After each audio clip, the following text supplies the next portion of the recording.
Toriteny toko 19. Iza no tahaka ny endry ary iza no mahalala izay anton-javatra ao ambadiky ny zava-miseho? Ny fahendren'ny olona dia mahamiramirana ny tarehiny ary manova ny endriny masiaka. Hoy aho, tandremo ny didin'ny mpanjaka, ary izany dia noho ny fianianana nataon'Andriamanitra. Aza malaky manalavitra azy, aza mikikitra amin'ny raharaha ratsy, fa na inona sitrana dia azo natao avokoa. Fa ny tenin'ny mpanjaka dia teny mpahefana. Koa iza no mahazo miteny aminy hoe, inona no ataonao? Izay mitandrina ny didy tsy mba hahita loza, ary ny saina endry dia mahalala ny fotoana sy ny fitsarana. Fa samy manana ny fotoanany sy ny fitsarana azy ny zava-mitranga rehetra, satria ny ratsy nataon'ny olona dia mitambesatra aminy. Fa tsy mahafantatra izay ho avy izy, sady iza no ampahafantatra azy izay hiaviany izany? Tsy misy olona manan-kery ahatana ny fofinainy na manana fahefana ny amin'ny andro hahafatesany.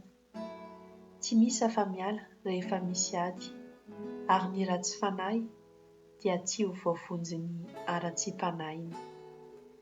Izany rehetra izany dia efa hitako avokoa tamin'ny nampiasako ny saiko nandinika ny asa rehetra atao ety ambany masoandro. Misy andro anaparan'ny olona fahefana amin'ny namany ka ampidiran'ny loza aminy. Ary tamin'izany dia hitako ny ratsy fanahy nalevina ka tafiditra, fa izay nanao ny marina kosa dia lasa niala tamin'ny fitoerany masina ka nohadinoina tao an-tanàna. Zava-poana koa izany. Saingy tsy tanterahina haingana ny didy ho famaliana ny ratsy natao, dia feno fanirinana ho asa ratsy ny fony zanak'olombelona ao anatiny.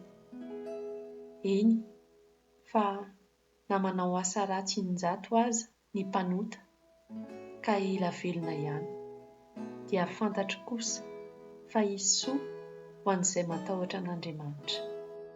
Dia izay matahotra eo anatrehany, tsy hisy soa ho an'ny ratsy fanahy, fa ho toy ny aloka izy ka tsy haharitra ela satria tsy matahotra eo anatrehan'Andriamanitra.